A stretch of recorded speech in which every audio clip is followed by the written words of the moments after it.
अस्सलाम वालेकुम व्यूअर्स, मैं हूं आपकी होस्ट महरीन अंसारी और आप देख रहे हैं मेरा यूट्यूब चैनल अब्दुल बारी की दुनिया। बहुत सारे बच्चों ने मुझसे फरमाइश की कि टीचर आप हमें मैथ सिखाएं।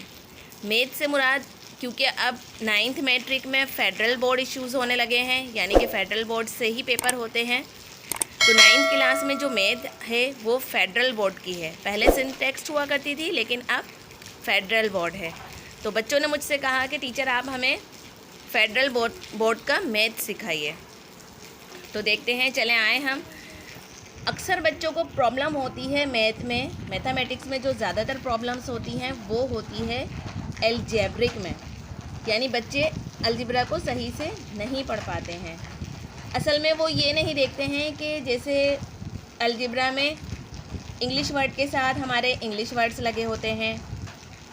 हमें इस तरीके से पढ़ना चाहिए कि जैसे हम बहुत अच्छा सा सब्जेक्ट पढ़ रहे हैं, और हम मैथ क्योंकि एक बहुत ही अच्छा सब्जेक्ट है, आप उसे दिल से पढ़ेंगे तो आपको बहुत मज़ा आएगा पढ़ने में। क्योंकि मैं आपको बता चुकी हूँ कि मेरे पास वाइट बोर्ड की सहूलत नहीं है, तो ये देखें आप, ये क्लास 9th का चैप्टर 4 है।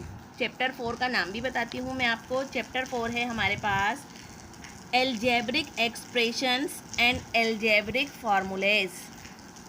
ये चैप्टर 4 का हमारा नाम है, algebraic expressions and algebraic formulas.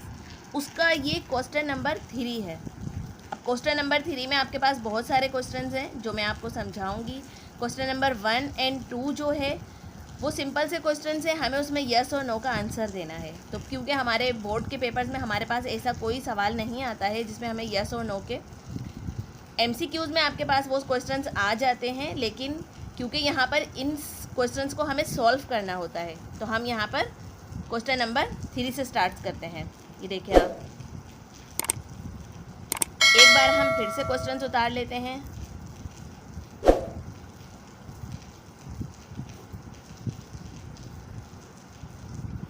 ये देखें आप, YZ²। अब ये क्योंकि हमारे पास वैल्यूज़ है, अब इस वैल्यूज़ को हमें लोवेस्ट टर्म में करना है। लोवेस्ट टर्म में करने के लिए हम क्या करेंगे, 30 को 120 से डिवाइड करेंगे। आपको ये चेक करना है कि 30 120 के टेबल में आता है या नहीं। तो आप ये देखें, x3 y3 z5, यहाँ पर हमारे पास है 30 x3 y और z²। 30 1 ज़ा 30 और 34 ज़ा आता है हमारे पास 120। ये देखें, हमने ऐसे यहाँ काट दिया है, ये हमारी यहाँ कैंसिलेशन हो गई है। अब हम इसे लिखेंगे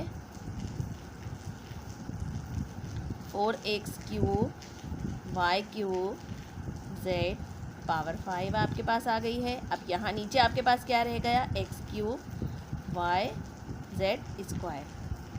तो देखें, ये जो x³ और x³ है ये आपस में कैंसिल हो रहा है यहाँ पर। अब यहाँ हमारे पास है y3, यहाँ ओनली y है। आप हमेशा ख्याल रखें, अलजेब्रिक में वेरिएबल्स के साथ इंग्लिश वर्ड यानी कि जो हमारा होता है उसके साथ हमारा लगा होता है 1। वो आपको सपोज़ करना होता है, वो आपको लगा हुआ नहीं मिलता है, वो आपको सिर्फ सपोज़ करना होता है, अपने जहन में रखना होता है कि यहाँ पर इसके साथ 1 ऐड हमें खुद करना है। तो देखें, हम यहाँ लिखते हैं 4, क्योंकि ये डिवाइड सिस्टम में है तो हम इसे नीचे उतार लेंगे क्वेश्चंस को। y³ माइनस, यहाँ y के साथ कुछ नहीं लगा है, लेकिन आपने क्या सपोज करना है कि यहाँ पर 1 लगा हुआ है। यहाँ पर देखें आप, z5 माइनस 2 4, 3 में से 1 निकाला, हमारे पास 2 बचे। z5 में से 2 गए, हमारे पास यहाँ 3 बचे। ये देखें, ये लोवेस्ट टर्म है। अब आप इस सवाल को कुछ भी नहीं कर सकते। लोवेस्ट टर्म का मतलब होता है कि सवाल को इतना शॉर्ट कर दें कि अब उससे आगे कुछ भी नहीं हो सकता है। तो ये देखें, हमने इस सवाल को बिल्कुल शॉर्ट यहाँ कर दिया है। डिवाइड सिस्टम का मतलब होता है, जो हमने यहाँ पर ऊपर से हम नीचे वैल्यूज़ लेकर आए, जब हम डिवाइड सिस्टम में हमारे पास क्वेश्चंस होता है तो उसे हमें क्या करना होता है, उसे हमें माइनस करना होता है। अगर फॉर एग्जाम्पल यहाँ पर मल्टीप्लाई का क्वेश्चन होता तो हम ये जो पावर्स हमारे पास लगी हैं हम इन्हें ऐड करते, लेकिन क्योंकि ये हमारे पास डिवाइड सिस्टम है तो हम यहाँ क्या करेंगे, 3 में से 1 को माइनस कर देंगे और यहाँ पर 5 में से 2 को माइनस कर देंगे। तो ये हमारे पास क्या हुआ, एक क्वेश्चन का आंसर आ चुका है।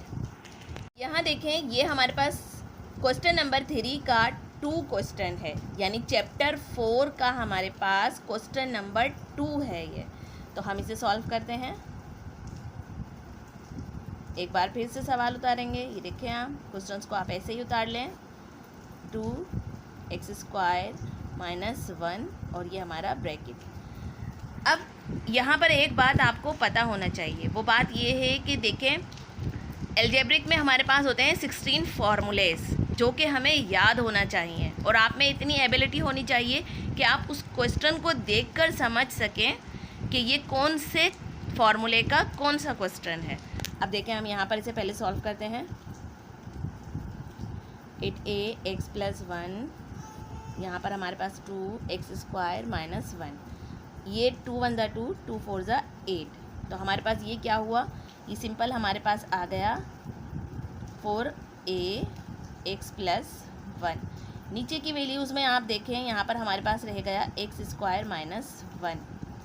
x² - 1 it's equal to, formula है ये a² - b² = a + b bracket a - b bracket. ये देखें आप, ये सिंपल एक क्वेश्चन है, और सिंपल क्वेश्चन का हमें क्योंकि इसे लोवेस्ट टर्म में करना है, तो यहाँ पर ये आप चेक कर सकते हैं कि ये फार्मूला है।